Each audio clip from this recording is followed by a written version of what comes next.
Hey, welcome to episode 20 of the GBHBL Whiplash, and we have something special for you, something a bit different, not our usual episodic series, so to speak. We have an interview with British black metal band Saarkoth, joined by two members of the band. They're going to be talking to me for the next 30 odd minutes about their origins, about their newly released single The Wanderer and their upcoming album Jera, as well as future plans. But not only that, we also have some of their music to play you.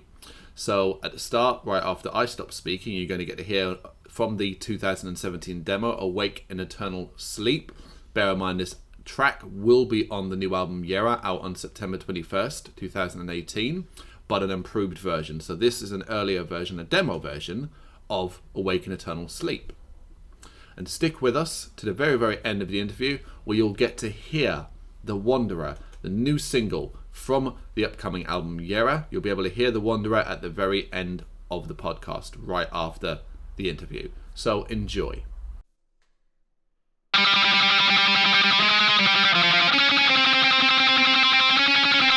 Yeah.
Saarkoth.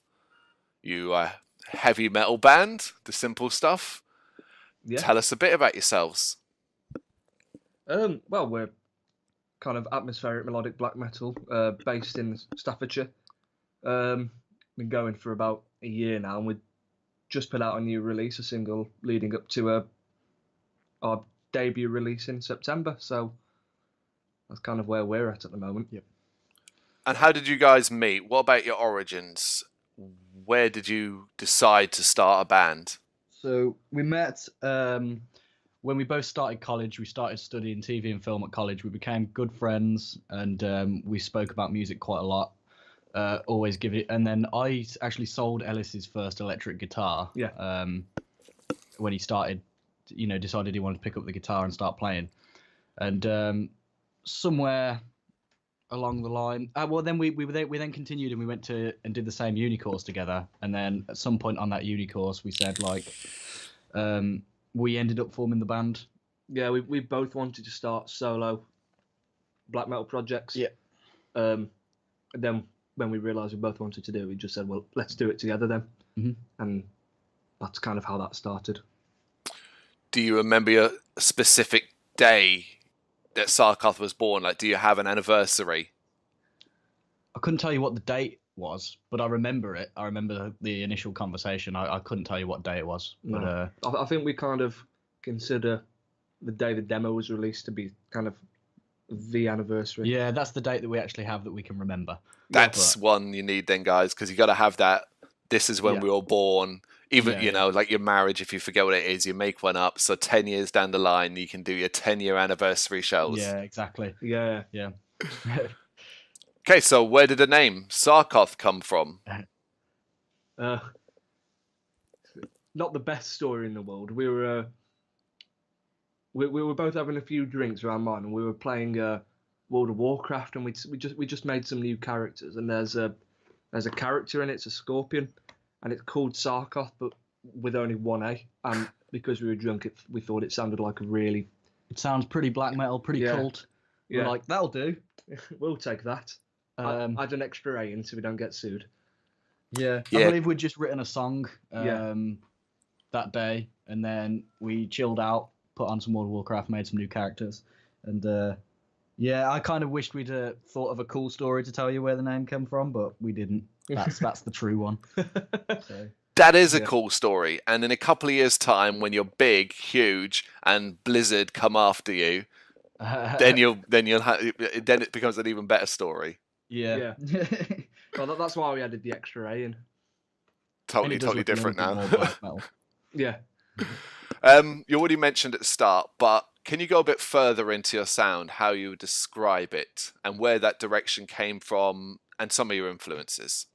Yeah. So a lot of the initial influences were, for me personally, getting into black metal, come from Emperor and Winterfillif primarily. And then when I first started writing songs, I was essentially trying to emulate those bands. I don't think we necessarily sound like either of those bands, but the initial intention was me trying to sort of do my own version of those bands, and the riffs that I came up with ended up sounding pretty different in the end. But yeah. But I think the sound that we try and make with the music is like we try and sonically create sounds that we see as the audio version of like different emotions or different atmospheres or different images, and we try and sort of create that in sound form. Yeah. Excellent. So it's the anniversary of a demo, or was it already one day past, right? Was it the 31st of July? Yes, that was yesterday, yeah. Yep. Yeah. I'm night shift, so I'm totally losing track of days. Yeah. Right, so a year ago, you're releasing the demo, your 2-track demo. Did you ever picture a year later you'd be in a position you are now? You're now 1 month away from the month where you're going to release your debut album. You've signed to a label. This is obviously a major step forward. No, I wouldn't say we think we are where we are. I mean, I was not to say we didn't think we were capable of it, but I don't think either of us thought it would go this quick. We thought it'd be a kind of just slow thing and let things happen when they happen. It just happens that everything kind of came together. Yeah. rather quickly. Yeah, well, obviously that's as well, exactly it's like in modern day music, it's not as simple as going out and just putting your records inside HMV and so on. There's such obviously everyone wants the music for free, so you've got to use Bandcamp and you've got to use Facebook and social media and stuff like that. Yeah. Obviously, you're really quite active on that social media side of things. Do you think that's helped? Yeah, I try and get us out there. I try and talk to people, and I think it makes it a bit more personal if you're actually talking to the people who are listening to the music. Also, I don't just think it's helped. I think it has been solely the reason we've had any kind of, as small as it is, any kind of success is as a result of social media and being able to put ourselves out there online. It's the sole reason. Yeah, we Because wouldn't have got any gigs or anything without No. social networking. do you ever get disheartened with, say, the YouTube side of things? So you put your video up on YouTube and, you know, in your head you envision, oh, it's going to get thousands and thousands of views, and after a month it's got like 20 or 30. Yeah. But because of the fact that YouTube's such I guess a sinkhole of videos, do you ever find that side of things utterly frustrating? Sort of, but we don't push the YouTube channel so much right now. Maybe we probably should push it a little bit more than we do, but we don't. We try and push the Bandcamp a little bit more because that's where we sell our stuff. Yeah. Bad as that sounds, Yeah. but that's what we try and push. So we get more listens through Bandcamp more than anything because that's what we push the most. I think the thing is, though, for me, I don't find it disheartening, but that's because YouTube is so saturated. It's one of them places where you're very unlikely to just stumble across things unless it goes on channels or playlists that are specifically designed to put things out there. If you just upload it, even if you tag it well, it's still going to get kind of lost in all the other stuff. So Yeah. I almost consider the YouTube channel to be a place where if people know us, that's where they can go and just listen to the songs easily. Yeah. But I mean, we're on YouTube in a few formats now. There's our channel, and there's another channel that put us up, and we're now on this little playlist thing, aren't we? Yeah. That got put the other day. So now all the tracks from The Wanderer are all now available individually on YouTube as well, which we Excellent. weren't expecting, but we are pleased with. A happy accident, as it were. Yeah, I mean, that seems to be the sort of driving force if you can get yourself a bit more spread out in there, because you're right about saturation. Well, let's talk about The Wanderer, as it's come up a few times. It's now available digitally as well on iTunes, Spotify, and so on, right? Yeah, it's getting out there. It's in the process of going to all the different kind of streaming sites. It's currently on Google Play, Deezer, Spotify, iTunes, Apple Music. I thought that was iTunes, but apparently it's not. something different. Yeah. So it is getting out there. It's going to be on Amazon as well. Yeah. In fact, I think it might be already. But, Excellent. yeah. So it's only just been out for like fully a couple of days, right? How have you found the response so far? Good. Yeah. Very positive, which was good to hear because, I mean, we sort of released The Wanderer before with a little bit of a lyric video on YouTube, just as a standalone song. We released that a while back, February. Yeah. On your birthday. On my birthday, yeah. So people have heard that song already, but I mean the new version that's on the new release has a slight alteration to it. There's a new riff that's been added in there. I don't know if anyone picked up on that, but who's already heard it. But so what you're hearing is the final album version now. But we were really happy that the other songs that we decided to include have had a good response as well. Yeah, especially the second one, Memories of You. Yeah, so we wanted to kind of treat those as exclusive things that will be part of this kind of bundle. Yeah. So.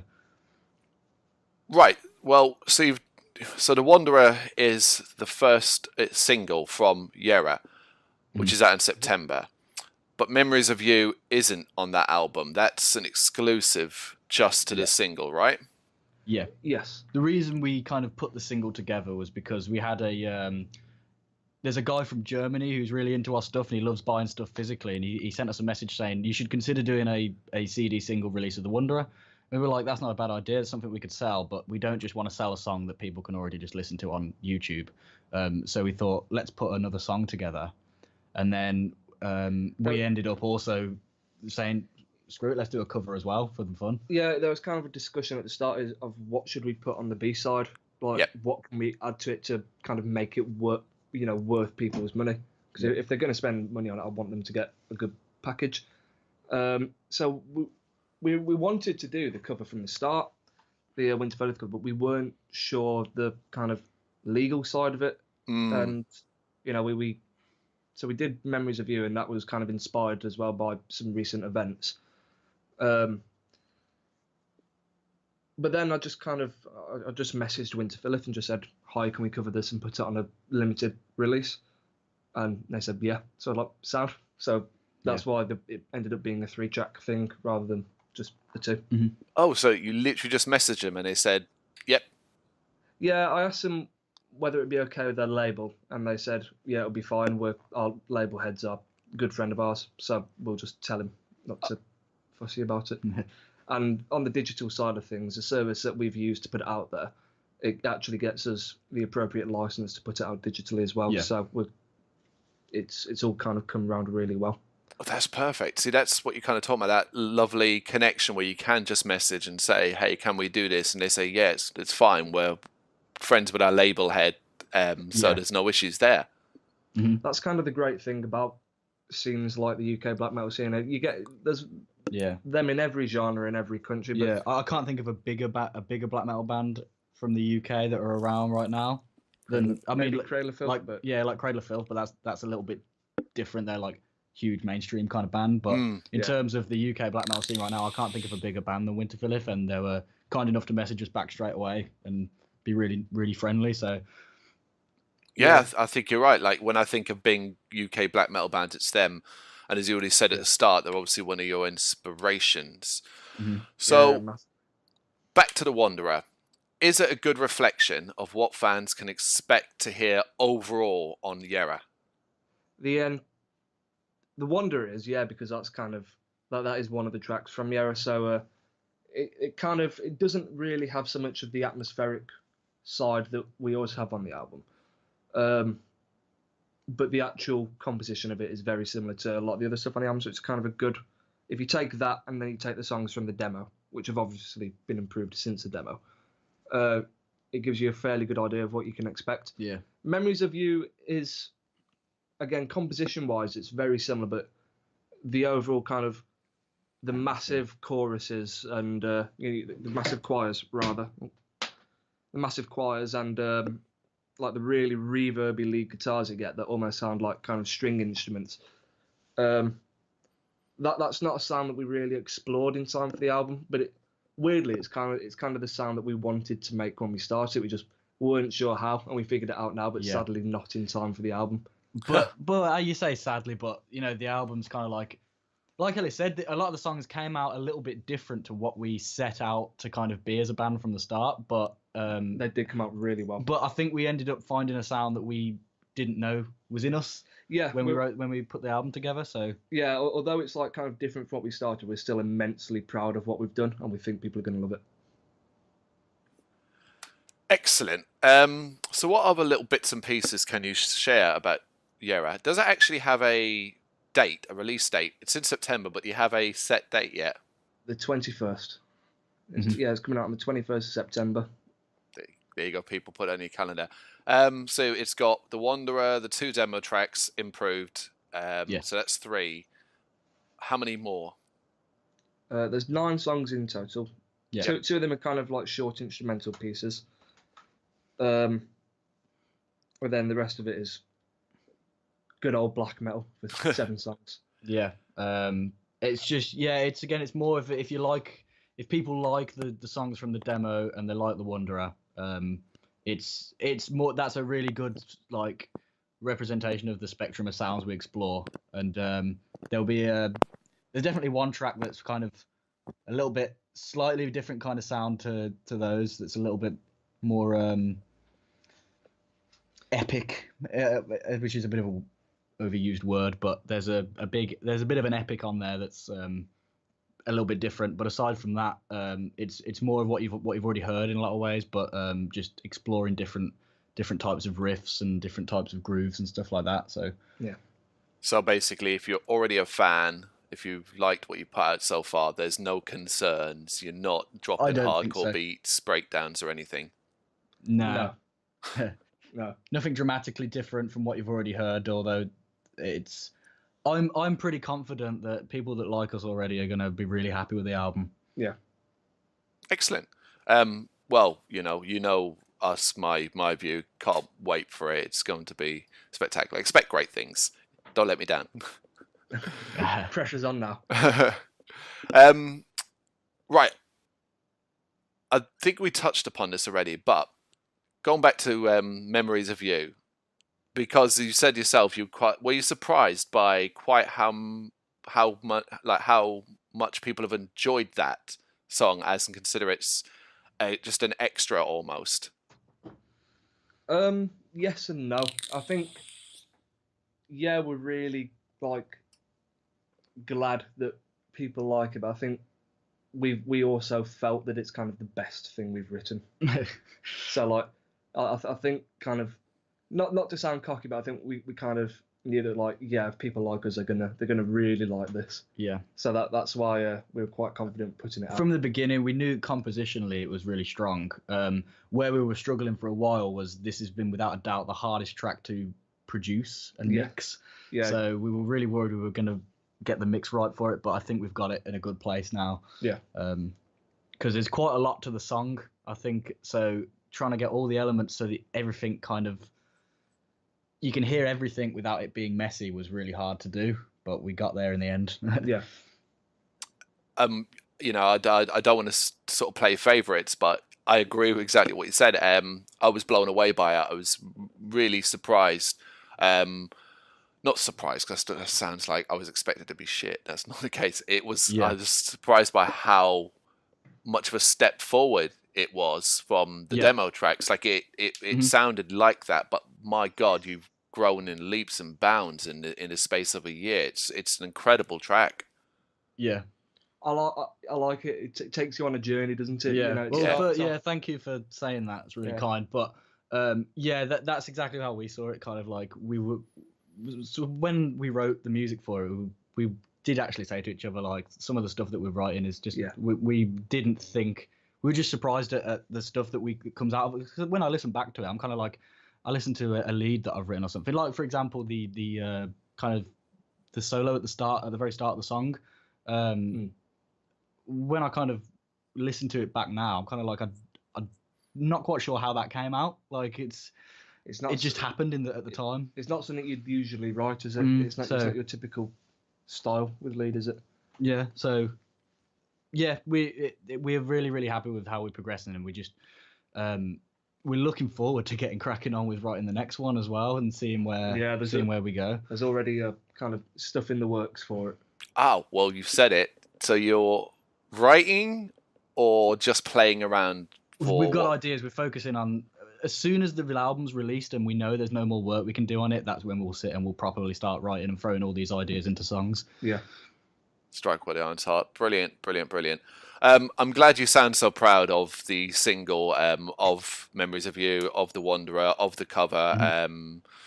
You should be, and it's great. Don't underplay your own talents and what you've released and what the reaction to it is. Right. So let's talk the future. What comes next going on from this point? So Jera release on September 21st, the end of the year. I guess what's October towards December. You've got a couple of shows. Yes. Do you want to tell us a bit about those? Yeah, so we have one show in October in Exeter, and we have one show in November in Cardiff. We're playing with some amazing bands. Both shows we're playing with Deadwood Lake, and then we've got Former Carious, her headline in the Exeter gig, and Infernal Seer headline in the Cardiff gig, which should be amazing. We're both big fans of those bands. Yep. And it's just really exciting to play, because we played a couple of gigs already, but we were on kind of lineups that were a real kind of mishmash of styles. So we were a little bit anxious about, we're not quite sure what people are going to think. We don't necessarily know who's going to be here, what type of crowd we're going to have. But with these shows, it's black metal shows, so we're excited and nervous at the same time, but we think we're going to get a good response. A bit more pressure to do well, obviously because people are there for that type of music. But at the same time, if we nail it, people will love it. Yeah. Yeah. As you said, if you're playing on a predominantly black metal bill, those fans there are fans of black metal, so you're going to fit perfectly amongst that. Yep.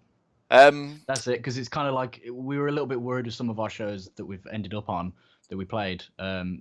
We were kind of had that worry of, we know we can play strong, but we just had the worry of sticking out like a sore thumb, playing a totally different kind of music to everyone else that was on the bill. So yeah. I mean, if you're playing with, I don't know, a pop punk band, and you look out, I guess, to the people watching and see them kind of that confused look on people's face where they're generally not sure what they're hearing.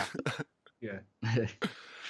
Do me a favor though, whoever films at those shows, if anyone films any of that footage for YouTube, make sure they don't film it in landscape. Yeah, I know. Or portrait. I know that one. Right, so a little bit more personal, I guess, about you guys. You know, what you're doing when you're not writing music, playing music, trying to make Saarkoth bigger and better. What do you do for fun? You go first. I'm at work and I'm playing games. That's me. Don't get a lot of too much time to do anything other than that. So yeah, simple life: playing music, playing games, and going to work.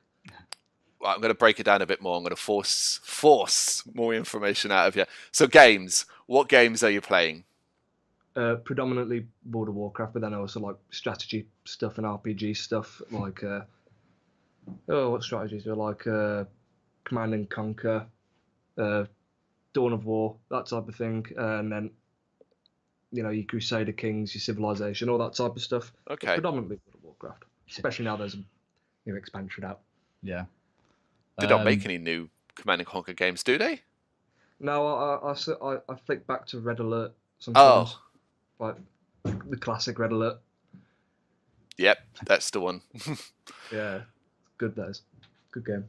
So with all of that, then I guess no time to watch movies, specifically horror, because I'm trying to bring it back to the site. Yeah, I'm a little bit more. I like games, but I don't play them all the time. I kind of go through phases, but I watch films quite a lot, and I do love horror films. If our bass player Ace was here, he could rattle for the next 2 hours about horror, because he's that guy who has the huge horror collection that's like the biggest thing you've ever seen. But I personally love horror films. I'm a big fan of The Shining, is my all-time favorite film, and I'm a big fan of like the original Halloween, The Exorcist, just kind of those like kind of 70s, 80s kind of era. The ones that pretty much are on most horror fans' top 10 or so on. Yeah, that's it. I'm kind of like I'm not crazy into the old kind of Universal or stuff, which I like it, but like when it comes to horror, I'm all about the 70s and 80s for me. Yeah, I mean, I'm pretty much the same, particularly with the 80s. The 80s was a golden age, so to speak. Yeah. Right, we touched up on the start, but as well, tell me some of your favourite bands. You know, you touched upon Winterfell, Emperor and stuff. What about, I guess, outside the black metal spectrum, what are some of the bands that you love? If you want to go first. Yeah, one of my big ones is a doom band called Crow. Okay. They're good. That's KROH. They're female fronted doom band from Birmingham. They're awesome.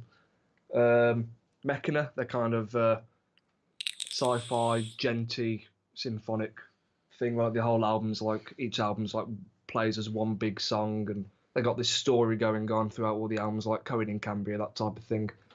I really enjoy that. I'm on them off. They're great. Rammstein as well. They're the band that got me into a metal. Like, I think if it wasn't for Rammstein, I probably wouldn't be into metal at all. So they're very much my gateway. Yeah, for me, I'm gonna just say it because it's, you know, I don't really care. I'm sure I'm probably gonna get some stick from some people that are crazy into black metal. But my favourite band of all time, always be in my heart, is Slipknot, because I was into them at school, all the way through school, and I just love that band. So that's my all-time favourite band. Some other favourites, Iron Maiden, Megadeth, and Monomath's one of my favourites as well. Well, I was about to say Immortal, but that's black metal. I'm going to try and not talk We're about. banned from saying that. Yeah, try not to talk about too much black metal. Ghost as well. I love Gojira are up there at the minute for me. More like sort of bands I've been into for years and years and years is Iron Maiden, Megadeth, Slipknot, Deftones, Faith No More are one of my favourites. And then kind of these days I'm listening to lots of Gojira, quite a lot of Ghost, Monomath, Opeth, of course. Yeah. How could I forget? Opeth, one of my favourites. That's just a few. I could go on for ages, but I'll try not to. I always find it kind of funny when you said yourself, like, you're going to, because you're in a black metal band, you're going to get loads of stick because, Slipknot happens to be one of your favourite bands and stuff like that. But, like, it shouldn't be that case, because ultimately the gateway bands that get you into metal, into rock and stuff, and then your taste adapts, changes, and you find other things.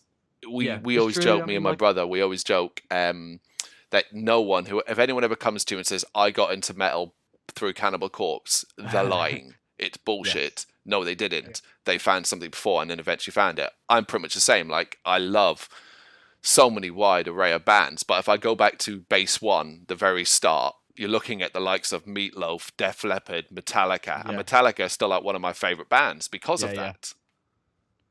Well, I mean, way back into my childhood, I was my dad would listen to loads of I remember one of those life-changing bands, say what bands change your life. One of them was Skid Row. When it was fronted by Sebastian Bach, because my dad always had that on. And I remember when I heard the song 18 Alive, I was like, oh, the best song I've ever heard. And as a 8-year-old kid, I was just mad on Sebastian Bach as a vocalist and stuff. And I was into Motley Crue and when I was a kid. And then it was kind of more towards sort of Ozzy Osbourne and Black Sabbath and Iron Maiden for a bit, and then when I started high school was when I started listening to Slipknot and loads of Metallica and what have you. Cool. Right, 2019 then, guys. What I'd say what plans, but you may not have many plans set up at the moment. What do you hope to achieve in 2019? Get more stuff written. Get some gigs, maybe have a go at Metal to the Masses. Yeah. That kind of thing, really. Standard stuff. I mean, I wouldn't. This is by no means saying that this is going to happen, but I wouldn't mind doing another small release on the scale of this, maybe something like that, just to keep people ticking over while we work an album too. That type of thing, because I love stuff like that. I love little releases that you can discover. So maybe something like that, or playing. I think getting out there and playing and becoming an established live band is a big aim, because we've played a few gigs and we've got a few lined up, but I want to just be a seasoned live act at some point. Play loads. So I'm hoping we'll play, I want to get out there and play loads of gigs next year, whether we have someone drumming or whether we have to do what we have to do, which is play them out on a track. So we'll see what happens. Hopefully have a drummer next year. That's another aim. Yeah. Yep. Have a complete lineup. Yeah. So if you were listening to this and you're thinking, I can drum, what are these guys talking about? You want to go a bit more into that? We need somebody who can do blast beats and double bass for prolonged periods of time at speeds around 160 BPM. Yeah, that's it. And email us at saarkothofficial@gmail.com. Thank you. It helps if you're, it'll help if you're into black metal, because it's not required, but it's definitely a bonus. We want it to be, we want a fourth member. We don't want it to be like someone who drums for us, but we don't want to treat it like it's our band. We want it to be we want a fourth member. We want the full lineup. Yeah. So. Yeah, you want a 25% each. You ideally, I guess, exactly, want a drummer with who would have input. Yeah. Yeah, that's just it. Because I'm not very good at it, but Lewis is somewhat competent at programming drums. But there's still just the little. Thanks for that. Somewhat competent. It's true. It's but there's all the little fills and just the little nuances that we could not think of because exactly, because we're not drummers. Yeah, but having somebody who could write their own drums would be brilliant. Yeah. Because then because for the album, like, when we were talking about they've got new improved versions of the demo songs on the album, a big reason that they sound so much bigger and better is because we have a real drummer who added his own fills and added his own little nuances, and it just improves the songs ridiculously. Yeah. Having that. Yeah, especially Awaken Eternal Sleep. That sounds very nice now. Yeah, but Daryl did a really he played drum. He recorded some drums for us and played our first couple of shows with us, and he's done a really good job. We owe him a lot for making the album awesome. Yeah.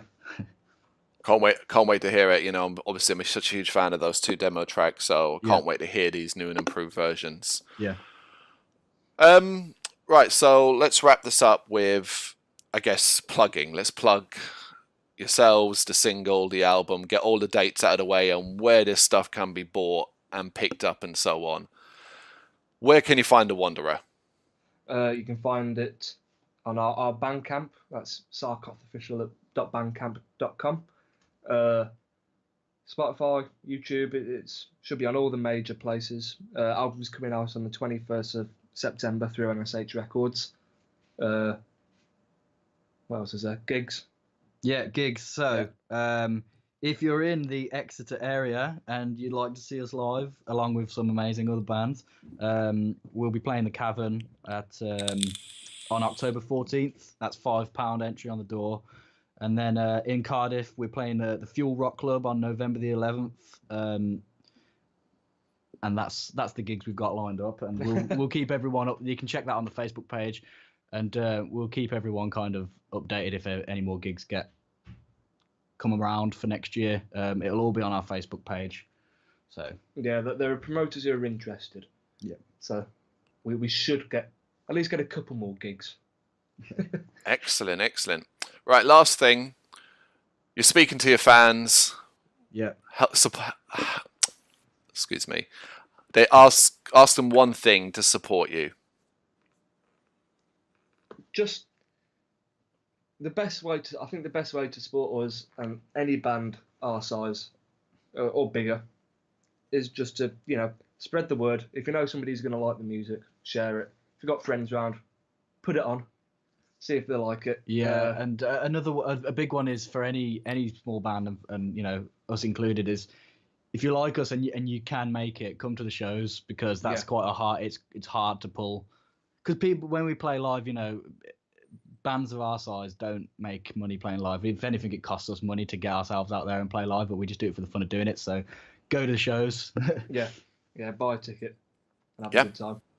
It's as simple as that, isn't it? Brilliant. Right, this is Saarkoth, folks. Thanks for talking. Thank you very much. Yeah, thank you.